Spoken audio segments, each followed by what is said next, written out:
Hello friends, आपका स्वागत है हमारे यूट्यूब चैनल ज्ञान अलर्ट में। दोस्तों, सबसे पहले वीडियो को स्टार्ट करने से पहले अभी तक आपने हमारे चैनल को सब्सक्राइब नहीं किया है तो सब्सक्राइब कर लें। पास में बेल आइकन है, आप उसको भी प्रेस करके ऑल नोटिफिकेशन पे क्लिक करें ताकि हमारे चैनल पर कोई भी वीडियोस अगर अपलोड होता है तो उसकी जानकारी आपको मिल जाए। अब हमारे जो चैनल है वो आपको RCIT से संबंधित सभी महत्वपूर्ण जानकारियाँ और कंप्यूटर से संबंधित सभी महत्वपूर्ण जानकारी आपको फ्री ऑफ कॉस्ट प्रोवाइड करा रहा है। और हमारे चैनल के जरिए हमने अब हमारी जो वेबसाइट है वो भी डेवलप करी है। देखिए, आप यहाँ पर जाकर गूगल पर जाकर लिख सकते हैं ज्ञानalert.com। आप यहाँ पर ज्ञानalert.com लिखेंगे तो आप हमारे चैनल की जो वेबसाइट है उस पर भी जाकर जो अगर पढ़ना चाहते हैं, वीडियो नहीं देखना चाहते हैं, वो रीड करके पढ़ना चाहते हैं तो वो हमारी वेबसाइट पर जाकर भी पढ़ सकते हैं। जिसको आपको सिंपल, अगर आप RCIT पढ़ना चाहते हैं तो RCIT कंप्यूटर कोर्स पर आप क्लिक करेंगे। इसके ऊपर हमने जो भी अभी तक इंपॉर्टेंट क्वेश्चन हैं जो कि न्यू सिलेबस पर आधारित है, इसके सभी वीडियोस इसके ऊपर अपलोड करके रख रखे हैं। आप सिंपली इस पर क्लिक करेंगे। इस पर क्लिक करने के बाद में आपको हमारे द्वारा जो भी वीडियो के अंदर अपलोड है कंटेंट, उसकी जानकारी आपको मिल जाएगी। आप स्क्रॉल डाउन करेंगे, यहाँ पर आपके सामने क्वेश्चन आ गया, इसका आंसर यहाँ पर बोल्ड तरीके से लिखा हुआ है, ये इसका करेक्ट आंसर है। तो आप यहाँ पर जाकर भी पढ़ सकते हैं। चूँकि हमारी वेबसाइट है ज्ञानalert.com, मैं आपको बता देता हूँ ज्ञानalert.com। आप देखिए यहाँ पर लिखा हुआ है ज्ञानalert.com, इस पर जाकर भी आप पढ़ सकते हैं। दोस्तों, चलिए शुरू करते हैं आज का वीडियो, ठीक है। हेलो फ्रेंड्स, आपका स्वागत है हमारे यूट्यूब चैनल ज्ञान अलर्ट में। दोस्तों, आज हम आपके सामने RCIT का चैप्टर नंबर 4 इंटरनेट का परिचय लेकर आए हैं। और दोस्तों, सबसे मेन बात, आज हमारे इस वीडियो के अंदर हम आपको चैप्टर नंबर 4 के अंदर जो इम्पॉर्टेंट चीज़ होगी खाली वही बताएंगे, और जो ज़्यादा है, कोर्स से आपके ज़्यादा है, वह चीज़ हम आपको इसके अंदर नहीं बताएंगे। जो हमारे को इम्पॉर्टेंट लगता है खाली हम वही चीज़ आपके सामने डिस्कस करेंगे। तो चैप्टर को पूरा समझें, मेरे वीडियो को पूरा देखें, अंत तक देखें, क्योंकि इसके बाद में हम आपको कुछ क्वेश्चंस जो होंगे वह भी डिस्कस करने वाले हैं। तो जो आपका जो चैप्टर नंबर 4 है वो RCIT एग्ज़ाम के अंदर आने वाला बहुत इंपॉर्टेंट चैप्टर है, इसलिए हम आपके सामने इस पूरे चैप्टर को ही रखने जा रहे हैं। तो चलिए शुरू करते हैं। सबसे पहले आपका इंट्रोडक्शन ऑफ इंटरनेट। तो इंटरनेट जो होता है वो हमारा सूचना का सुपर हाईवे होता है। आपको इस पैराग्राफ के अंदर यही चीज़ ध्यान रखनी कि इंटरनेट जो होता है वो हमारा सूचना का सुपर हाईवे होता है। बाकी हम इंटरनेट से बिल्कुल परे हैं, ठीक है। अब देखते हैं इसके बाद में सेकंड जो लाइन आपको दे रखी है यहाँ पर, जो आपको ध्यान रखनी है, जो इंटरनेट होता है वो हमारा क्लाइंट सर्वर पर काम करता है। अब क्लाइंट सर्वर होता क्या है? तो क्लाइंट सिंपली मैं आपको अपनी लैंग्वेज में बता देता हूँ। अगर आपको कोई फाइल या फिर आपको कोई फाइल देता है, जो फाइल आपको देता है आपका फ्रेंड, आपके टीचर या फिर आपका कोई भी पर्सन, आपको अगर कोई भी फाइल देता है तो वह किस आपको देता है तो आप क्लाइंट। अगर आप उसको कोई रिस्पॉन्स में कोई भी जवाब, थैंक यू या फिर कोई भी फाइल भेजते हैं उसको, तो वह कौन रिसीव करता है? आपका सर्वर रिसीव करता है। तो मुझे उम्मीद है आपको समझ में आ गया होगा क्लाइंट सर्वर क्या होता है। उसके बाद में आता है ISP हमारा थर्ड पॉइंट है। तो ISP के अंदर हमारा क्या होता है? ISP का पूरा नाम याद रखें, इंटरनेट सर्विस प्रोवाइडर। और बस आपको खाली ये ध्यान रखना है, ये हमारा कौन होता है? इंटरनेट सेवा प्रदाता। जो कि हम कहते हैं कि अगर आपको कंप्यूटर में अगर इंटरनेट चलाना है तो आपके कंप्यूटर में ISP सेवा उपलब्ध होना अनिवार्य है। अब वो कैसे, अब मैं आपको बता देता हूँ कि इंटरनेट कनेक्शन पाने के लिए आपके पास में दो चीज़ें होनी चाहिए, एक तो ISP और आपका एक मॉडेम। तो इन दो चीज़ों से मिलकर ही आप अपने कंप्यूटर में इंटरनेट को चला सकते हैं। अब इसके बाद में आता है हमारा इंटरनेट सेवा प्रदाता, जो कि आपको मैं बता चुका हूँ, ये एक ऐसा संगठन होता है जो हमारे कंप्यूटर में इंटरनेट चलाने की सेवा प्रदान करता है। देखिए, बार बार वही लाइन आपको रिपीट कर रखी है, ठीक है। अब इसके बाद में हम देखते हैं आगे। इसके बाद में हमारा आता है मॉडेम। तो मॉडेम का आप सबसे पहले तो मॉडेम के बारे में जान लेते हैं। मॉडेम हमारा एक डिवाइस की तरह होता है। मॉडेम हमारा क्या होता है? एक डिवाइस की तरह होता है जो कि आपका क्या कहता है, डाटा ट्रांसमिट करने के काम में आता है। उदाहरण के तौर पर जब भी हम टेलीफोन लाइन, केबल लाइन हमारे जो मॉडेम डिवाइस के अंदर लगाते हैं, जैसे आपने देखा होगा, आपने अगर कोई भी कनेक्शन वगैरह इंटरनेट का लेते हैं तो आपको मॉडेम की आवश्यकता पड़ती है। तो वह जो केबल होती है वो जो डाटा जो फॉर्म में भेजती है वो हमारा एनालॉग फॉर्म में होता है, और ये हमारा जो मॉडेम होता है उसको एनालॉग से किस में कन्वर्ट कर देता है? आपका डिजिटल में, ठीक है। किस में? डिजिटल में। तो मॉडेम का काम क्या होता है? एनालॉग को डिजिटल में और डिजिटल को एनालॉग में। अब देखिए आपके सामने यह मॉडेम का डायग्राम भी दे रखा है। इस तरीके का आपका मॉडेम होगा। अगर आपके घर में इंटरनेट कनेक्शन है तो आपको इस तरीके से मॉडेम देखने को मिल जाएगा। और मॉडेम का पूरा नाम मॉड्यूलेटर और डीमॉड्यूलेटर, जो इसकी फुल फॉर्म से ही निकलता है। MO से मतलब मॉड्यूलेटर और DEM से आपका डीमॉड्यूलेटर, ठीक है। अब जो आपको यहाँ पर दे रखा है कि आपका जो मॉडेम जो होता है वो आपका एक इंटरनल होता है, जो कि आपका डेस्कटॉप, लैपटॉप, कंप्यूटर में इत्यादि में जोड़ा रहता है, जिसकी आपको इमेज यहाँ यहाँ पर दिख रही है, आपने देखा होगा ऐसा इंटरनल मॉडेम। आपने अगर नहीं देखा है तो आप अपने CPU को खोल कर भी देख सकते हैं। और इसके बाद में आता एक्सटर्नल मॉडेम, जो कि आपका क्या होता है, आपको इसको एक अलग से इंस्टॉल करना पड़ता है, जो कि आपका टेलीफोन लाइन मॉडेम के अंदर लगा रहता है, जो कि आपको इसके अंदर इमेज में दे रखा है। देखिए यहाँ पर इस तरीके का ये होता है हमारा एक्सटर्नल। और फिर बचता हमारा PC मॉडेम कार्ड, जैसे आपने देखा होगा इस तरीके से भी आता है, जो कि एक क्रेडिट कार्ड की तरह होता है और एक पोर्टेबल होता है। इसको आसानी से हम प्लग एंड प्ले कर सकते हैं। तो ये थे हमारे मॉडेम के बारे में जानकारी। अब जो हम पढ़ने जा रहे हैं वो इंटरनेट की कनेक्टिविटी के बारे में जानने जा रहे हैं कि अगर आपको इंटरनेट कनेक्टिविटी यानी अपने कंप्यूटर में अगर आपको इंटरनेट एक्टिवेट करना है तो वो किन किन माध्यम से कर सकते हैं। तो सबसे पहले आपके सामने आता है डायल अप। देखिए यहाँ पर क्या लिखा है, डायल अप। तो डायल अप का नाम से मालूम पड़ रहा है डायल अप, यानी अगर आपको फ़ोन कॉल की तरह सिंपली। पहले हम क्या करते थे, अगर हमारे पास में पहले ये जो ब्रॉडबैंड कनेक्शन है पहले तो नहीं होते थे, तो हम उसके लिए इजी वे के लिए हम हमारे मोबाइल के ज़रिए इंटरनेट चलाते थे। और मोस्टली हम एक नंबर डायल करते थे *99#, अगर आपको याद है तो। और जो हम अगर हम मोबाइल से इंटरनेट कनेक्टिविटी करते थे या फिर डोंगल से हम इंटरनेट कनेक्टिविटी करते थे तो उसके ज़रिए जो हमारा इंटरनेट चलता था वो बहुत स्लो चलता था, ठीक है। तो इसी तरह से इसका जो डिमांड है वो थोड़ी सी कम हुई। उसके बाद में हमारा जो आया ब्रॉडबैंड। तो ब्रॉडबैंड नाम से ही मालूम पड़ता है ये जो है वो हाई स्पीड के लिए काम आता है। ब्रॉडबैंड हमारा क्या होता है, हाई स्पीड के लिए काम आता है, जिसके ज़रिए हम हमारा वीडियो कॉन्फ्रेंसिंग जो दिख रखा है यहाँ पर, वीडियो कॉल्स और लाइव स्ट्रीम यानी गेम वगैरह इत्यादि चीज़ें हम इसके ज़रिए कर सकते हैं ब्रॉडबैंड के ज़रिए। फिर उसके बाद में एक और चीज़ है इसके अंदर, आपको मैं थोड़ा सा जूम कर देता हूँ। देखिए ब्रॉडबैंड की जो गति होती है सामान्यतः जो होती है वो हमारी Mbps में मापी जाती है, किसकी, ब्रॉडबैंड की, ठीक है। अब इसके बाद में देखते हैं इसके, अब यहाँ पर आता है वाईफाई, ठीक है। वाईफाई, अब ब्रॉडबैंड को देखिए यहाँ पर आपका ब्रॉडबैंड, तो इसका डायग्राम अगर आप देखना चाहते हैं तो देख लेना। अब आता है हमारे सामने वाईफाई। तो वाईफाई का आपको पूरा नाम यहाँ पर ध्यान रखना, वायरलेस फिडिलिटी। वायरलेस फिडिलिटी हमारा वाईफाई का पूरा नाम है। और इसका जो पूरा जो ये वाईफाई जो हमारा वर्क करता है किस नेटवर्क पे काम करता है, वायरलेस लोकल एरिया नेटवर्क पर हमारा वाईफाई काम करता है। बस आपको इसमें इतना सही ध्यान रखना है। वाईफाई के बारे में हम लोग सब जानते हैं कि हमारा जो वाईफाई है वो आजकल हमारे personal computer, game console, smartphone, digital camera, tablet वगैरह इन सभी में हमारा वाईफाई का इस्तेमाल होता है। और वाईफाई की जो लगभग रेंज जो होती है वो 20 मीटर यानी 66 फीट तक हो सकती है, जो कि आपका हॉटस्पॉट दीवारों कमरों के बराबर छोटा सा होता है। तो वाईफाई के बारे में आप लोग सब जानते हैं कि वाईफाई क्या होता है। तो सबसे पहले जो अभी हमने पढ़ा था वो डायल अप था, उसके बाद में हमने पढ़ा ब्रॉडबैंड, अब इसके बाद में हमने पढ़ा था वाईफाई। अब जो हमारा फोर्थ पॉइंट है वो, अब जैसे कि DSL आता है, तो DSL में यहाँ पर आपको DSL का पूरा नाम याद रखना, डिजिटल सब्सक्राइब लाइन, जो कि आपका ब्रॉडबैंड कनेक्शन का प्रयोग करती है, बट ये है आपकी डायल अप से बहुत तेज़ होती है।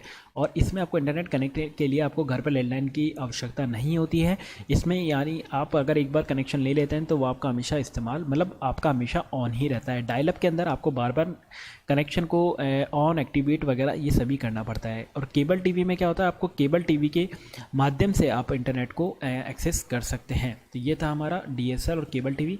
इसके बाद में आपके सामने आता है उपग्रह या सैटेलाइट। तो सैटेलाइट में क्या होता है, ये भी आपका एक ब्रॉडबैंड की तरह ही उपयोग में लेता है, बट इसमें यहाँ पर हम केबल और फ़ोन लाइनों की आवश्यकता नहीं होती। ऑब्वियसली हम जानते हैं सैटेलाइट हमारे ऊपर होते हैं।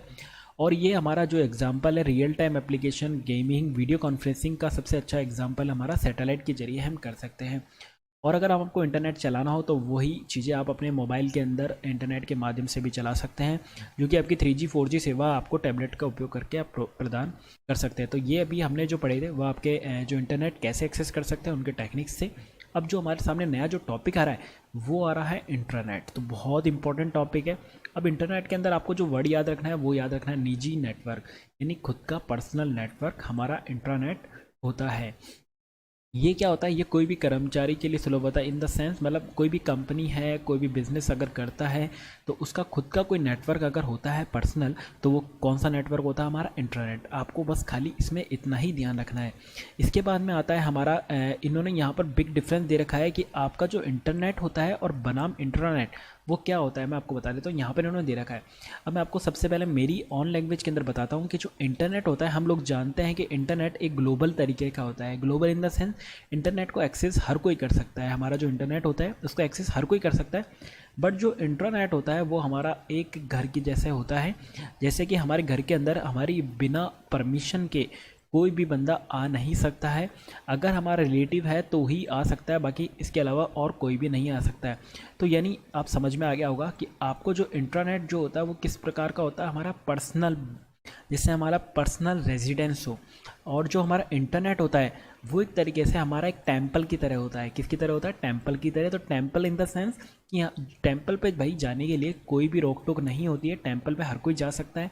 इसी तरीके से हमारा जो इंटरनेट होता है उसको हर कोई चला सकता है, बट इंटरनेट को चलाने के लिए आपको उस घर का जो ऑनर होगा उसकी परमिशन लेनी पड़ेगी। तो ये थी मेरी लैंग्वेज के अंदर। अब यहाँ पर जो आपको बुक की लैंग्वेज में लिख रखा है वही चीज़ें लिख रखी है कि आपका इंटरनेट जो होता है वो आपकी कंपनी का प्राइवेट नेटवर्क होता है।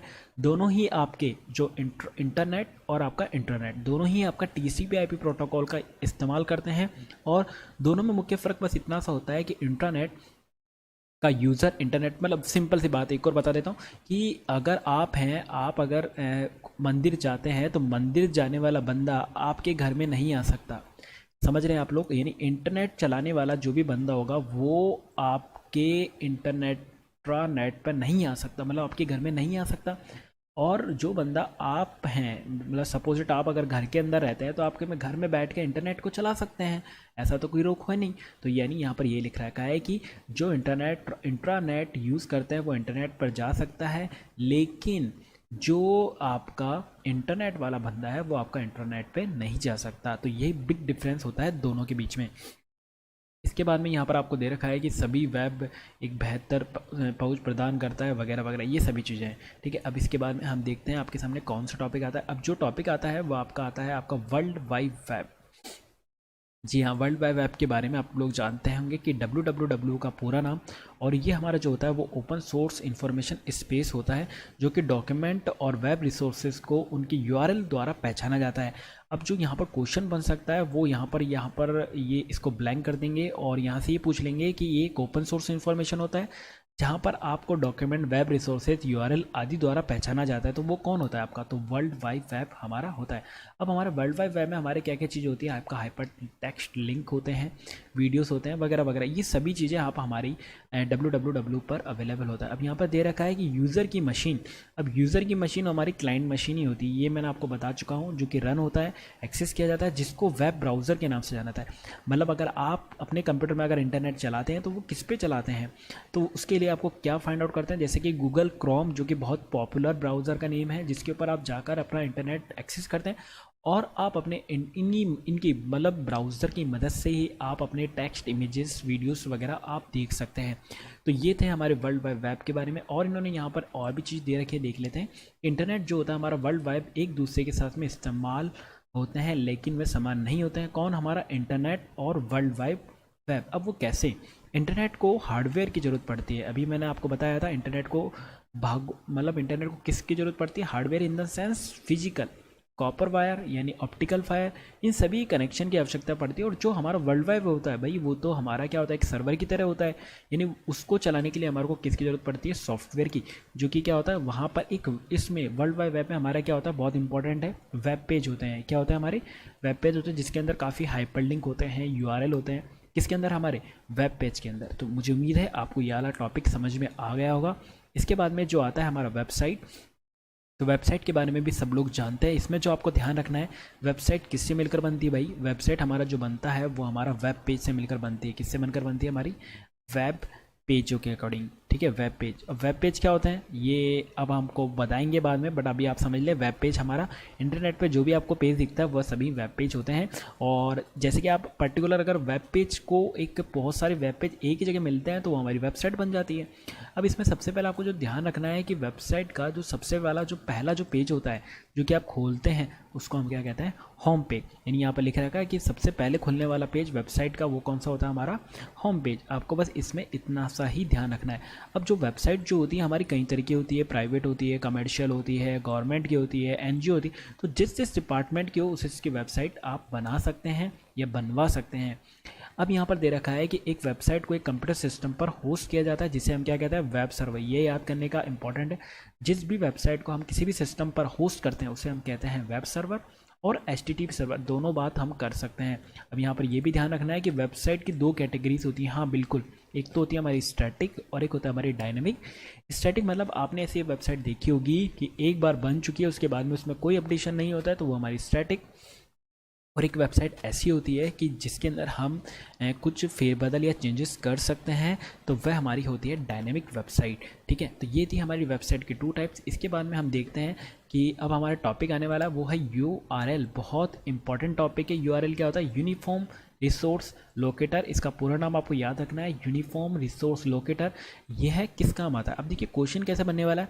यहाँ पर आ जाएगा कि एक dash fill in the blanks लगा देंगे यहाँ पर और पूछ लेंगे, यह आमतौर पर एक वेब पते के रूप में जाना जाता है जो कि वेब संसाधन यानी वेब रिसोर्सेज का रेफरेंस रखता है, जो कि एक कंप्यूटर नेटवर्क पर संसाधन को दर्शाता है। तो वो कौन होता है? हमारा URL। ठीक है, कौन होता है हमारा URL? अब जैसे यहाँ पर आपको दे रखा है कि URL के अंदर आप का एक आपको यहाँ पर URL दे रखा है। देखिए मैं आपको बता देता हूँ, थोड़ा जूम कर देता हूँ। यहाँ पर लिखा हुआ है HTTP। तो HTTP को हम क्या बोलते हैं? यहाँ पर लिखा हुआ है प्रोटोकॉल। ठीक है, हाइपर टेक्स्ट ट्रांसफ़र प्रोटोकॉल। इसके बाद में आपको लिख रखा है www, तो इसको हम बोलते हैं सब डोमेन। क्या बोलते हैं? सब डोमेन। और गूगल लिखा हुआ इसको बोलते हैं हम डोमेन नेम। और .com लिखा हुआ इसको हम बोलते हैं टॉप लेवल डोमेन। इसके बाद में देखिए यहाँ पर डैश लगा के लिख दिया index.html, इसको बोलते हैं हम फाइल पाथ। तो ये हमारा एक URL का सही तरीका होता है। RECIT के पेपर में आपको पूछ सकते हैं, आपको कोई भी एक URL दे देंगे और आपको पूछेंगे कौन सा URL सही है। आपको मेंशन करना है यहाँ पर, या तो यहाँ पर HTTP हो या फिर HTTP के साथ में S भी लगा सकता है। और यहाँ पर ये कॉलन लगे रहते हैं दो, और यहाँ पर 2 फॉरवर्ड स्लैश होता है और आपका www.google.com। ये तरीका बिल्कुल सही है, आपको इस फॉर्मेट को ध्यान में रख लेना है, क्योंकि URL से संबंधित भी वहाँ पर क्वेश्चन पूछे जाते हैं। जैसे एक और यहाँ पर दे रखा है, देखिए HTTP कॉलन दे रखा है, स्लैश दे रखे हैं 2 बार, www.example.com आपको दे रखा है, और ये जो लास्ट में लिख रखा है ये हमारा एक फाइल का पाथ होता है। अब सबसे मेन बात आपको ध्यान रखनी है, यहाँ पर एक टेबल दे रखी है कि .com का काम कहाँ पर होता है भाई। तो .com का काम होता है कमर्शियल में और ये व्यापार में काम आता है। .edu एजुकेशन में, .gov गवर्नमेंट में, .net नेटवर्क में, .org हमारा जो काम आता है वो संगठन में काम आता है। ये सभी हमारे जो होते हैं वो हमारे होते हैं। यहाँ पर देखिए टॉप लेवल डोमेन बोलते हैं हम इनको।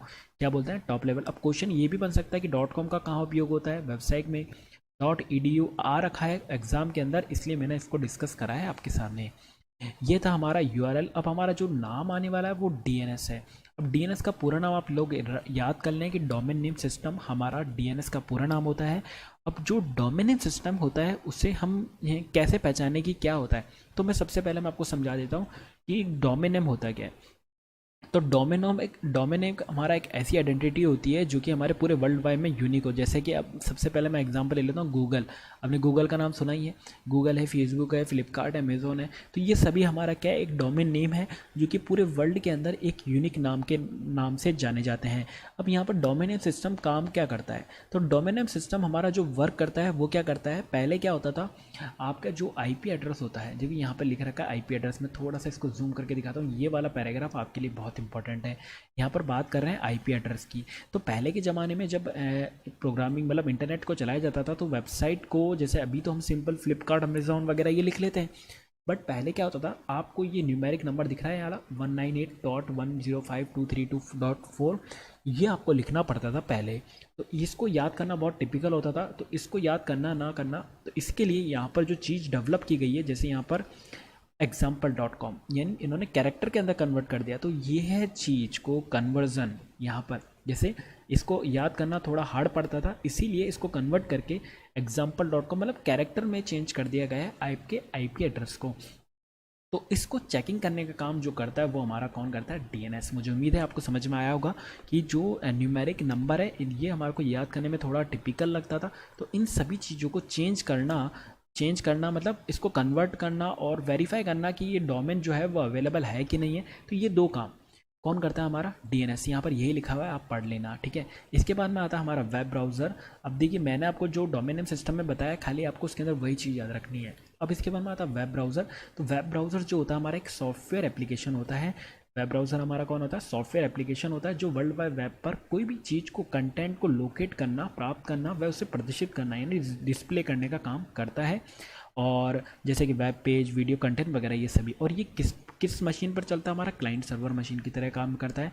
और ये जो चलता है वो हमारा क्लाइंट मशीन के ऊपर चलता है, मतलब क्लाइंट मशीन वही जो आपका कंप्यूटर है, आपका लैपटॉप है, आपका मोबाइल है, इन सभी के ऊपर अवेलेबल, मतलब आसानी से हम इसको डाउनलोड कर सकते हैं। जैसे कि गूगल क्रोम हो गया, आपका यूसी ब्राउज़र हो गया, ठीक है, जो आप मोबाइल में यूज़ करते हैं। इसके बाद में आता है आपका, देखते हैं यहाँ पर इन्होंने बताया है कि पूरा आपको इन्होंने पूरा का पूरा ब्राउज़र के बारे में पूरी बात बताई है। तो ये आपका इतना कोई ख़ास नहीं है। ख़ास जो चीज़ है वो है आपका, सबसे पहले आपको ब्राउज़र के नाम मालूम होना चाहिए, आपको चित्र से, यानी यहाँ पर सिंबल बने हुए हैं, आप देख लीजिए। सबसे पहले होता है ये गूगल क्रोम बोलते हैं, ये आपका मोज़िला फायरफॉक्स होता है, ये आपका ओपेरा मिनी होता है, ये आपका सफारी होता है, ये आपका माइक्रोसॉफ्ट एज होता है। यहाँ पर आपको ध्यान रखने की चीज़ है कि गूगल का गूगल क्रोम, मोज़िला का मोज़िला फायरफॉक्स, ओपेरा मिनी का ओपेरा मिनी होता है। ये हमारा एप्पल का ब्राउज़र है जिसका नाम है सफारी। ये हमारा विंडोज़ 10 के अंदर लाया गया है जिसका नाम है माइक्रोसॉफ्ट एज। क्या नाम है हमारा इसका, माइक्रोसॉफ्ट। अब आपको देखिए, मैं आपको जूम करके दिखा देता हूँ। दो सबसे लोकप्रिय जो है माइक्रोसॉफ्ट इंटरनेट एक्सप्लोरर और आपका माइक्रोसॉफ्ट एज, गूगल क्रोम। और यहाँ पर एप्पल का यहाँ पर लिंक भी रखा है, तो आप यहाँ से भी पढ़ सकते हैं। जैसा देखिए यहाँ पर एक चीज़ और बता रखी है कि जैसे वेबसाइट पर यहाँ पर अपन इस बार को हम क्या बोलते हैं, जैसे इन्होंने सर्च करके लिख रखा है ना यहाँ पर, तो इसको हम क्या बोलते हैं, एड्रेस बार बोलते हैं। तो यहाँ पर आप देख लेना। अब सबसे इसके बाद में हमारा जो आता है कि HTTP और HTTPS में क्वेश्चन आ रखा है एग्जाम में कि HTTP का पूरा नाम तो आपको दिख रहा होगा, हाइपर टेक्स्ट ट्रांसफ़र प्रोटोकॉल होता है। इसके बाद में जो एस अगर हम लगा देते हैं इसके अंदर, तो उसका मतलब हो जाता है सिक्योर। बस आपको इसमें इतना सा ध्यान रखना है, यानी अगर आप कोई भी चीज़ को सर्फिंग करते हैं, अगर आपका HTTPS है तो वह वेबसाइट आपके लिए सिक्योर है, आप वहाँ पर अपनी पर्सनल इन्फॉर्मेशन को आसानी से शेयर कर सकते हैं। बट अगर आपके उस वेबसाइट पर एस नहीं लगा हुआ है तो आप अपनी ज़रूरतमंद चीज़ों को वहाँ पर शेयर ना करें। इसके बाद में आता है how to search the web. अगर आपको इंटरनेट पर कोई भी चीज़ सर्च करनी हो, क्वेरी बोलते हैं चीज़ को, जो भी हम सर्च करते हैं तो वो क्या होता है। तो देखिए सबसे पहले सर्च इंजन की बात करते हैं कि सर्च इंजन क्या होता है। तो सर्च इंजन हमारा एक सॉफ्टवेयर की तरह होता है जिसे वर्ल्ड वाइड द्वारा सूचनाओं को खोजने के लिए बनाया गया है, जो कि खाली आपको सर्च रिजल्ट शो करता है। वो कौन करता है, हमारा सर्च इंजन। नाम से मालूम पड़ा है, सर्च रिजल्ट जो शो करेगा वो हमारा कौन होगा, सर्च इंजन, ठीक है। अब इसके बाद में इन्होंने बता रखा है कि इसके अंदर जो मतलब ये वर्क किस तरीके से करता है हमारा सर्च इंजन। हमारा जो वेब क्रॉलिंग और वेब स्पाइडर होता है, मतलब एक जाल की तरह बना रहता है जिसको आसानी से आप सर्च कर सकते हैं, इंडेक्स की तरह बना रहता है। सर्चिंग टेक्निक्स, ये सभी चीज़ें आप अपने सर्च इंजन के अंदर यूज़ में ले सकते हैं। वेब क्रॉलर क्या होता है, वेब क्रॉलर वह इंटरनेट बोट है जो वेब पर इंडेक्सिंग के लिए वर्ल्ड वाइड वेब को व्यवस्थित स्ट्रक्चर तरीके से ब्राउज करता है, मतलब एक स्ट्रक्चर यानी बना देता है ताकि आप आसानी से अपने डेटा को पढ़ सकते हैं, ठीक है। इसके बाद में आता है इंडेक्सिंग। तो इंडेक्सिंग के बारे में हम जानते हैं कि इंडेक्स के जरिए हम हमारे जो भी डेटाबेस के अंदर जो डेटा होता है उसको आसानी से एक्सेस कर सकते हैं। और यहाँ पर दे रखा है रिलेटेड कीवर्ड्स को परिभाषित हो सकने वाले टोकनों को डोमेन नेम और HTML फील्ड से जोड़ सकते हैं। तो इतना कोई खास टॉपिक नहीं है ये। और इसके बारे में हम देखते हैं आपका, अब यहाँ पर जो आपको याद रखने की जो चीज़ है वो है आपका जो आपके सर्च इंजन होता है जो कि फेमस भी है और पॉपुलर भी है, आप लोग जानते हैं सभी को, गूगल होता है। गूगल का होता है। बिंग जो होता है वो आपको याद रखना है, जो कि हमारा किसका होता है, माइक्रोसॉफ्ट का। किसका होता है, हमारा माइक्रोसॉफ्ट का, ठीक है। अब इसके बाद में आता है याहू। तो याहू का ही होता है। अब यहाँ पर आप जो थ्योरी है वो आप पढ़ लेना, जो मेन बात थी वो मैंने आपको बता दी गई है। इसके बाद में देखते हैं, अब आता है हमारा विकीपीडिया, ठीक है। विकीपीडिया का काम क्या होता है, विकीपीडिया एक हमारा विश्वकोश होता है जो कि लोगों को काफ़ी अच्छी जानकारी प्रोवाइड कराता है। और इसको जो शॉर्ट फॉर्म में जो कहा जाता है वो विकी भी कहा जाता है, किसे, विकीपीडिया को। तो इसके अंदर आप क्या कर सकते हैं, विकीपीडिया के ऊपर आपको कहीं जो भी जानकारी है, जैसे कि आपको कीबोर्ड्स के बारे में, माउस के बारे में, यानी एक्सेट्रा, किसी भी सेलिब्रिटी के, पॉलिटिशियन के बारे में, किसी के बारे में अगर आप जानकारी चाहिए तो विकीपीडिया इज़ बेस्ट वेबसाइट, क्योंकि इसके अंदर आप पूरी हिस्ट्री से लेकर उसको लेटेस्ट ट्रेंड तक मालूम कर सकते हैं विकीपीडिया के अंदर। अब यहाँ पर बता रखा है कि आपको ईमेल बनाना हो तो ईमेल का सबसे पहला फुल फॉर्म याद रखें, इलेक्ट्रॉनिक मेल। क्या होता है, इलेक्ट्रॉनिक मेल कहते हैं हमारे को ईमेल को। अब ईमेल के अंदर आप लोग सब लोग जानते हैं बेसिक जानकारी, मैं इसको फॉरवर्ड करता हूँ, आगे की तरफ बढ़ाता हूँ। अब ईमेल के अंदर आपको दे रखा है यहाँ पर क्या क्या चीज़ होती है। ईमेल का जो टाइप होता है वो कैसे लिखता है, जैसे यहाँ लिखा हुआ jsmith@example.org, ये बिल्कुल करेक्ट ईमेल का टाइप है। आप इस तरीके से ईमेल लिख सकते हैं, जैसा चाहें वैसे आप ईमेल लिख सकते हैं। बट आपको ध्यान रखना है कि आपको स्टार्टिंग में आप अपना नाम लिखें, फिर @ जो भी आप वेबसाइट से आप ईमेल आईडी बना रहे हैं उसका नाम यहाँ पर आ जाएगा। अब जो याद रखने की जो चीज़ है वो आपका ईमेल एड्रेस में 2 भाग होते हैं। कौन कौन से भाग होते हैं? 2 भाग हमारे ईमेल एड्रेस में होते हैं। सबसे पहले इन्होंने बता रखा है ये अक्सर यूज़र के नाम को प्रतीत करता है, जैसे कि जे स्मिथ। फिर आता है @ सिंबल के बाद में हमारा क्या होता है? डोमेन नाम का बॉक्स के प्रबंधन संबंधित इकाई का नाम होता है, जैसे कि कंपनी का नाम, जैसे यहाँ पर लिख रखा है example.com। अब जैसे आपको यहाँ बता दूँ कि यहाँ पर @ सिंबल से पहले का भाग जो होता है वो हमारा लोकल पार्ट होता है। हमारा लोकल पार्ट कौन सा होता है? जो हमारा खुद का नाम होता है, ठीक है। इसके बाद में और उसके बाद में जो होता है सिंबल के बाद में वो हमारा क्या होता है? डोमेन। ये मैंने आपको बता चुका हूँ, ठीक है। अब इंटरनेट को कैसे एक्सेस करते हैं उसके लिए हमारे को जीमेल आईडी बनी हुई होनी चाहिए हमारी, उसके ज़रिए हम ईमेल को एक्सेस कर सकते हैं, ठीक है। इसके बाद में हमारा आता है ईमेल को कैसे भेजते हैं। तो ये सब आप लोग जानते हैं। इसमें याद रखना है कि ईमेल भेजने के लिए हम कौन से बटन पे क्लिक करते हैं? वो होता है हमारा कंपोज। किस पे क्लिक करते हैं? कंपोज के ऊपर, ठीक है। अब इसके बाद में यहाँ पर एक और चीज़ है कि CC का मतलब क्या होता है? हमारा कार्बन कॉपी, और BCC का मतलब होता है ब्लाइंड कार्बन कॉपी। ये भी आप लोग जानते हैं कि CC और BCC का मतलब क्या क्या होता है। अब इसके बाद में यहाँ पर आता है कि हम सब्जेक्ट फील्ड ऐड करते हैं, कि यहाँ पर सब्जेक्ट फील्ड एक शीर्षक टाइटल की तरह होता है जहाँ पर प्राप्तकर्ता के विषय के बारे में जानकारी पाने की सुविधा प्रदान करता है। और मैसेज फील्ड जो होता है जहाँ पर आप मैसेज को टाइप करते हैं। ये दोनों चीज़ें ध्यान रखनी है क्योंकि इसके ऊपर भी क्वेश्चन आ रखा है। इसके बाद में बात करते हैं कि यहाँ पर इन्होंने फोल्डर्स के बारे में बात करी है कि अब मैं आपको बता देता हूँ कि यहाँ पर फोल्डर्स के क्या मतलब। इनबॉक्स के अंदर वह होता है जिसके अंदर आप ईमेल को प्राप्त करते हैं, और आपका जो सेंड मेल होता है जहाँ पर आप किसी को ईमेल भेजते हैं तो उसके रिसिप्ट के तरीके से आप वहाँ पर देख सकते हैं, ठीक है। इसके बाद में आपका आता है कि आपका CCC और BCC वर्क कैसे करता है। तो यहाँ पर दे रखा है, मैं आपको सिंपल आसान बातों में बता देता हूँ कि जो CC होता है कार्बन कॉपी, यानी अगर आपको 1 से लेकर 10 तक व्यक्ति को किसी को भी मेल भेजना है, ठीक है।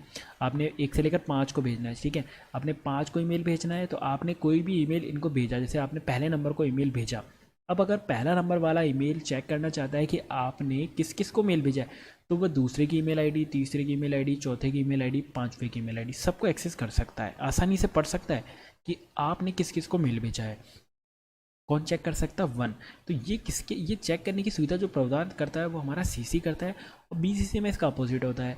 BCC में अपोजिट इन द सेंस, अगर आपने किसी को 1 नंबर को जो सपोजिट ईमेल भेज दिया है, सबको भेजा है आपने तो, बट जो 1 नंबर अगर चाहेगा कि आपने किस किस को ईमेल भेजा है वो चेक करना चाहता है वो चीज़, तो वो चेक नहीं कर पाएगा। तो इसको कहते हैं हम BCC यानी ब्लाइंड कार्बन कॉपी, बस, ठीक है। आपको इसमें बस इतना से ध्यान रखना है। और यहाँ पर एक चीज़ और दे रखी है कि जीमेल खोलें कंपोज के जरिए, मैंने आपको बता चुका हूँ। इसके द्वारा हम कंपोज पे क्लिक करते हैं तो हम किसी को भी ईमेल भेज सकते हैं। अटैच का मतलब अगर आप फाइल को, अगर मेल के साथ में अगर आपको कोई भी फाइल को अटैच करना हो, जोड़ना हो, फोटो, वीडियो या फिर कोई भी चीज़, तो आप कौन से ऑप्शन का यूज़ में लेंगे? अटैच का। किसका यूज़ में लेंगे? अटैच का। इसके बाद में आपका आता है कि यहाँ पर दे रखा है कि अटैचमेंट के बारे में दे रखा है। अब यहाँ पर ये भी ध्यान रख लिया कि 25 MB तक ही हम हमारे डाटा को भेज सकते हैं। यानी अगर आपको डेटा भेजना हो किसी को भी, जो आपका साइज होता है वो 25 MB का ही होना चाहिए। और यहाँ पर इंपॉर्टेंट बात, RCT के पेपर में क्वेश्चन में पूछा भी गया है, अगर आपका जो डॉक्यूमेंट है 25 MB से ज़्यादा हो तो किसकी हेल्प लेते हैं? तो हमारा जो लिंक है हमारे को उसको किससे अटैच करना पड़ता है? गूगल ड्राइव लिंक से हमारे को उस लिंक को अटैच करना पड़ता है। ध्यान रहे, अगर आपका 25 MB से ज़्यादा साइज होता है तो आपको उसको गूगल ड्राइव लिंक से अटैच करना पड़ता है। अब इसके बाद में आता है कि राजस्थान की कुछ पॉपुलर वेबसाइट के बारे में इन्होंने बता रखा है। राजस्थान.गवर्नमेंट की कुछ सरकारी विभाग की जो वेबसाइट है उनके बारे में इन्होंने चैप्टर में ऐड किया गया है। तो ये आप चला के वेबसाइट देख लेना, इतना कोई खास टॉपिक नहीं है। तो मेरी तरफ से आपका चैप्टर नंबर 4 कंप्लीट हो चुका है दोस्तों। अब आपको कैसा लगा मेरा वीडियो आप मुझे कमेंट बॉक्स में बताइए। चलिए अब हम इसके जो क्वेश्चंस हैं उसको भी एक बार देख लेते हैं। अब इसके अंदर जो क्वेश्चंस आते हैं, इंटरनेट का मुख्य उपयोग, इसके जो क्वेश्चंस है चैप्टर नंबर 4 के जो कि आपको दे रखे हैं। तो इंटरनेट के उपयोग क्या क्या होता है? कम्युनिकेशन, एजुकेशन, फाइनेंशियल ट्रांजेक्शन या फिर उपरोक्त सभी। तो इसका जो आंसर होगा वो होगा आपका उपरोक्त सभी, क्योंकि सभी हमारे इंटरनेट के उपयोग होते हैं। फिर अभी हमने आपके बारे में पढ़ा था कि एक उपयोगकर्ता को इंटरनेट तक पहुंचने से पहले निम्न में से कौन सी आवश्यक होता है। तो आपको क्या क्या चीज़ आवश्यकता होती है? ISP की, मॉडेम की, या फिर वेब ब्राउज़र, या फिर उपरोक्त सभी।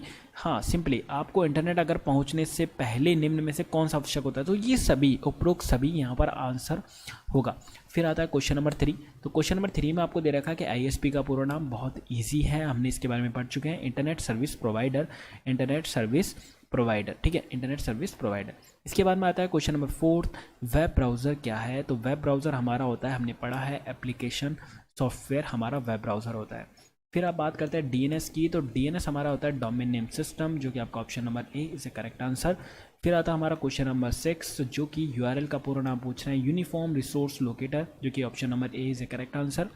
अब आता है क्वेश्चन नंबर 7, www का पूरा नाम क्या है। तो world wide web, option number B is a correct answer.